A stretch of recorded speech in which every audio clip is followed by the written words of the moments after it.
എല്ലാവർക്കും ഒരിക്കൽ കൂടി സ്വാഗതം. കേരള ബാങ്ക് OA ഓഫീസ് അറ്റൻഡന്റിന്റെ ഷോർട്ട് ലിസ്റ്റിനെ സംബന്ധിച്ച് ധാരാളം ഉദ്യോഗാർത്ഥികൾ സംശയം ഉന്നയിക്കുന്നുണ്ട്. സാറേ, അതിനെക്കുറിച്ച് ഒരു ക്ലാസ് എടുക്കാമോ എന്നാണ് ഷോർട്ട് ലിസ്റ്റ് പ്രസിദ്ധീകരിക്കുന്നത്. ഇങ്ങനെയുള്ള കാര്യങ്ങളെ കുറിച്ചെല്ലാം തന്നെ ഉദ്യോഗാർത്ഥികൾ ധാരാളം സംശയങ്ങളാണ് ഓരോ ദിവസവും ഉന്നയിച്ചുകൊണ്ടിരിക്കുന്നത്. ധാരാളം കോളുകൾ എനിക്ക് നിരന്തരമായിട്ട് ദിവസേന വരാറുണ്ട്.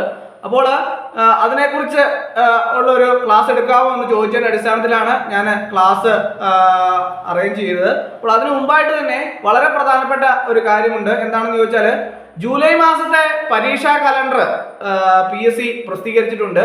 അപ്പോൾ അതിനു വേണ്ടിയിട്ട് തയ്യാറെടുക്കുന്ന ഉദ്യോഗാർത്ഥികൾക്ക് വേണ്ടിയിട്ട് ഞാൻ അതിന്റെ സ്റ്റഡി മെറ്റീരിയൽ ഓരോ തസ്തികകളും, അതായത് വളരെ പ്രധാനപ്പെട്ട തസ്തികകളായ police constable, driver, police constable, അതുപോലെ തന്നെ ഫയർ ആൻഡ് റെസ്ക്യൂ ഓഫീസർ, അതുപോലെ തന്നെ സ്റ്റാറ്റിസ്റ്റിക്കൽ അസിസ്റ്റന്റ്, അതുപോലെ തന്നെ assistant manager, sales assistant grade 2, ഇങ്ങനെയുള്ള ധാരാളം തസ്തികകളിലേക്ക് പരീക്ഷാ തീയതി പ്രസിദ്ധീകരിച്ചിട്ടുണ്ട്.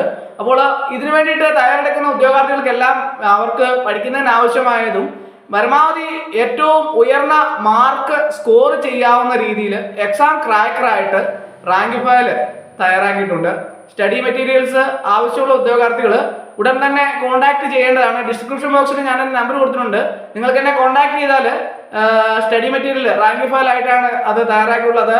ഓരോന്നും ഏറ്റവും പുതിയ സിലബസും അതനുസരിച്ചുള്ള ടോപ്പിക് വൈസ് ഉള്ള ചോദ്യങ്ങളും ഉത്തരങ്ങളും, പ്രീവിയസ് ചോദ്യങ്ങളും ഉത്തരങ്ങളും, ഇമ്പോർട്ടന്റ് ആൻഡ് എക്സ്പെക്ടഡ് ചോദ്യങ്ങളും ഉത്തരങ്ങളും എല്ലാം ഉൾപ്പെടുത്തിയാണ് റാങ്ക് ഫയൽ തയ്യാറാക്കിയിട്ടുള്ളത്.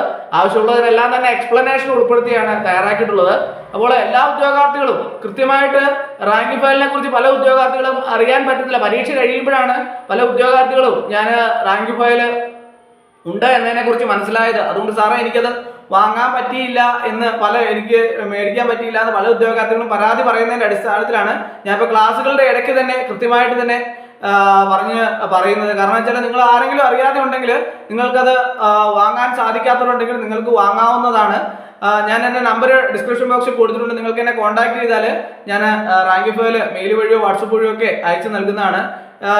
ജൂലൈ മാസത്തെ പരീക്ഷയ്ക്ക് വേണ്ടിയിട്ട് മാത്രമല്ല, ജൂൺ മാസത്തെ പരീക്ഷയ്ക്ക് വേണ്ടിയിട്ടും മെയ് മാസം വരുന്ന പരീക്ഷയ്ക്ക് വേണ്ടിയിട്ടുള്ള റാങ്ക് ഫയൽ, എല്ലാ തസ്തികകളിലേക്കുമുള്ള റാങ്ക് ഫയൽ നിങ്ങൾക്ക് ആവശ്യമുള്ളതിനെല്ലാം തന്നെ, റാങ്ക് ഫയൽ കിട്ടാത്ത നമുക്ക് തസ്തികകളായ പ്രധാനപ്പെട്ട തസ്തികകളിലെല്ലാം തന്നെ റാങ്ക് ഫയൽ തയ്യാറാക്കി കൊടുക്കണം. കാരണം വെച്ചാൽ, ഉദ്യോഗാർത്ഥികൾക്ക് നമ്മൾ പരീക്ഷ എഴുതുമ്പോൾ പരീക്ഷയെ സംബന്ധിച്ചുള്ള ക്വസ്റ്റ്യനുകൾ എങ്ങനെയാണ് വരുന്നത്, അല്ലെങ്കിൽ ഓരോ ടോപ്പിക്കിൽ നിന്ന് വരാൻ സാധിക്കുന്ന പ്രധാനപ്പെട്ട ക്വസ്റ്റ്യനുകൾ എങ്ങനെയാണ്, അതുപോലെ തന്നെ പ്രീവിയസ് ക്വസ്റ്റ്യനുകൾ എല്ലാം കൃത്യമായിട്ട് പഠിച്ച് നിങ്ങൾ പരീക്ഷയ്ക്ക് വേണ്ടിയിട്ട് തയ്യാറെടുക്കുകയാണ് എന്നുണ്ടെങ്കിൽ ഉയർന്ന മാർക്ക് സ്കോർ ചെയ്യാൻ യാതൊരു പ്രയാസമില്ല. ഗവൺമെന്റ് ജോലി എന്ന സ്വപ്നം സാക്ഷാത്കരിക്കാൻ വളരെ എളുപ്പത്തിൽ സാധിക്കും. ഇപ്പോൾ കേരള ബാങ്ക് OA ആണെങ്കിലും ക്ലർക്കിന്റെ ആണെങ്കിലും ഒക്കെ പരീക്ഷയ്ക്ക് വേണ്ടി തയ്യാറെടുക്കുന്ന ഉദ്യോഗാർത്ഥികൾക്ക് വേണ്ടിയിട്ട് സമയത്ത് ഞാൻ റാങ്ക് ഫയൽ തയ്യാറാക്കി കൊടുത്തിട്ടുണ്ടായിരുന്നു. ആ സമയത്ത് പഠിച്ച് ധാരാളം ഉദ്യോഗാർത്ഥികൾ ക്ലർക്കിന്റെ റാങ്ക് ലിസ്റ്റ് വന്നു. ഒത്തിരി ഉദ്യോഗാർത്ഥികൾ നന്ദി പറഞ്ഞു. ഇനി അഥവാ കേരള ബാങ്ക് OA ആണെങ്കിൽ പോലും ഇനി റിസൾട്ട് വരാൻ വേണ്ടിയിട്ട് വരുമ്പോൾ നിങ്ങൾക്കറിയാം, ധാരാളം ഉദ്യോഗാർത്ഥികൾ റാങ്ക് ലിസ്റ്റ് വരും. എങ്ങനെയാണ്? ഞാൻ ആ OA വേണ്ടിയിട്ട് തയ്യാറാക്കി കൊടുത്ത പരീക്ഷയ്ക്ക് ഒരു 40ഓളം ചോദ്യങ്ങൾ ഞാൻ തയ്യാറാക്കി കൊടുത്ത റാങ്ക് ഫയലിൽ നിന്നുണ്ടായിരുന്നു.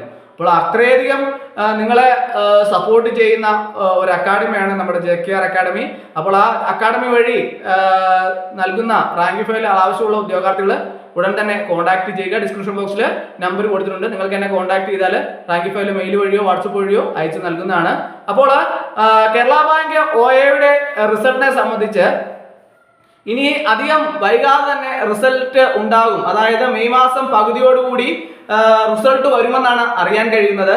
അതിന്റെ സോർട്ടിംഗ് സംബന്ധമായിട്ടുള്ള നടപടികൾ പൂർത്തിയാകാൻ വേണ്ടിയിട്ട് കുറച്ച് സമയം ആവശ്യമായി വന്നതിനാലാണ് ഷോർട്ട് ലിസ്റ്റ് പ്രസിദ്ധീകരിക്കാൻ വേണ്ടിയിട്ട് താമസം വന്നത്. പലവിധ കാര്യങ്ങൾ കൊണ്ടും ഇപ്പോൾ നമ്മൾ ഉദാഹരണമായിട്ട് ഓരോ ഉദ്യോഗാർത്ഥികളും വളരെ ശ്രദ്ധയോടുകൂടി ചെയ്യേണ്ട പല കാര്യങ്ങളും ശ്രദ്ധയോടുകൂടി ചെയ്യാതെ വന്നാൽ ഒരാൾക്കുണ്ടാകുന്ന മിസ്റ്റേക്കുകൾ അത് മൊത്തം ഷോർട്ട് ലിസ്റ്റിനെ മൊത്തത്തിൽ ബാധിക്കുന്ന ഒരു സാഹചര്യം ഉണ്ടാവും. അപ്പോൾ ഓരോരുത്തരും അവരവരുടെ പ്രൊഫൈലുകളൊക്കെ തന്നെയാണേലും കൊടുക്കുന്ന യോഗ്യതകളും അതുമായിട്ട് ബന്ധപ്പെട്ടുള്ള സംവരണ വിഭാഗത്തിലുള്ള ഉദ്യോഗാർത്ഥികളെല്ലാം തന്നെ സംവരണമായിട്ട് ബന്ധപ്പെട്ട കാര്യങ്ങളെല്ലാം തന്നെ കൃത്യമായിട്ട് തങ്ങളുടെ പ്രൊഫൈലുകളിൽ കൊടുത്തിട്ടുണ്ടോ എന്നും അതനുസരിച്ചുള്ള സർട്ടിഫിക്കറ്റുകളെല്ലാം തന്നെ കൃത്യമായിട്ട് ഹാജരാക്കിയിട്ടുണ്ടോ എന്നും പ്രത്യേകം എല്ലാ ഉദ്യോഗാർത്ഥികളും ശ്രദ്ധിക്കേണ്ടതായിട്ടുണ്ട്. അപ്പോൾ അങ്ങനെ വരുമ്പോൾ എന്തെങ്കിലും ഒരു മിസ്റ്റേക്കുകൾ ഒരാൾ ചെയ്താൽ അത് മറ്റുള്ള എല്ലാവരെയും ബാധിക്കും. കാരണം എന്താണെന്ന് ചോദിച്ചാൽ ഷോർട്ട് ലിസ്റ്റ് വരുന്നതിന് വേണ്ടിയിട്ടുള്ള സമയം ക്രമത്തിൽ മാറ്റം ഉണ്ടാവും. കൃത്യമായിട്ട് ഷോർട്ട് ലിസ്റ്റ് പ്രസിദ്ധീകരിക്കാൻ സാധിക്കില്ല. കാരണം എന്താ വെച്ചാൽ ഒരു മിസ്റ്റേക്ക് ഉണ്ടായാൽ ആ മിസ്റ്റേക്ക് എങ്ങനെയാണ് ഉണ്ടായത് അത് പരിഹരിച്ചാൽ മാത്രമേ നമുക്ക് അടുത്ത കടമ്പയിലേക്ക് അടുത്ത പടിയിലേക്ക് കടക്കാൻ സാധിക്കുകയുള്ളൂ. അതുകൊണ്ട് തന്നെയാണ് ഓരോ കാരണങ്ങൾ കൊണ്ടാണ് നമ്മളിപ്പോൾ ഇങ്ങനെയുള്ള മിസ്റ്റേക്കുകൾ കൊണ്ടാണ് ഷോർട്ട് ലിസ്റ്റ് വൈകാൻ കാരണം. അപ്പോൾ ഉടൻ തന്നെ ഷോർട്ട് ലിസ്റ്റുകൾ പ്രസിദ്ധീകരിക്കുമെന്നാണ് PSCയിൽ നിന്ന് അറിയാൻ കഴിയുന്നത്. അതുകൊണ്ട് തന്നെ ഉദ്യോഗാർത്ഥികളെല്ലാം തന്നെ വളരെ ആകാംക്ഷയോടെ പ്രതീക്ഷയോടെ കാത്തിരുന്ന ഒന്നാണ് കേരള ബാങ്ക് OAയുടെ ഷോർട്ട് ലിസ്റ്റ്. അതായത് വൈകാതെ തന്നെ ഉടൻ തന്നെ പ്രസിദ്ധീകരിക്കുമെന്നാണ് അറിയാൻ കഴിയുന്നത്. മെയ് മാസം പകുതിയോടുകൂടി തന്നെ ഷോർട്ട് ലിസ്റ്റ് സൈറ്റിൽ ലഭ്യമാവുമെന്നാണ് അറിയാൻ കഴിയുന്നത്. അപ്പോൾ എല്ലാവർക്കും ഷോർട്ട് ലിസ്റ്റിൽ എത്താനും അതോടൊപ്പം തന്നെ ഷോർട്ട് ലിസ്റ്റ് വന്നതിന് ശേഷമുള്ള കാര്യങ്ങൾ വളരെ പ്രധാനപ്പെട്ടതാണ്. അപ്ലോഡ് ചെയ്ത സർട്ടിഫിക്കറ്റ് എല്ലാം തന്നെ വെരിഫിക്കേഷൻ ഹാജരാക്കേണ്ടതായിട്ടുണ്ട്. അപ്പോൾ അതെല്ലാം തന്നെ നിങ്ങൾ ഓരോരുത്തരും കൃത്യമായിട്ട് തന്നെ തയ്യാറാക്കി വെക്കേണ്ടതാണ്. അപ്പോൾ എല്ലാവരും വളരെ ശ്രദ്ധയോടുകൂടി തന്നെ എല്ലാ കാര്യങ്ങളും ചെയ്യാൻ വേണ്ടിയിട്ട് ശ്രദ്ധിക്കുക. അപ്പോൾ ഇന്നത്തെ ക്ലാസ് എല്ലാവർക്കും ഇഷ്ടമായെന്ന് വിചാരിക്കുന്നു. ഒരിക്കൽ കൂടി അങ്ങോട്ട് നിർത്തട്ടെ. നന്ദി, നമസ്കാരം.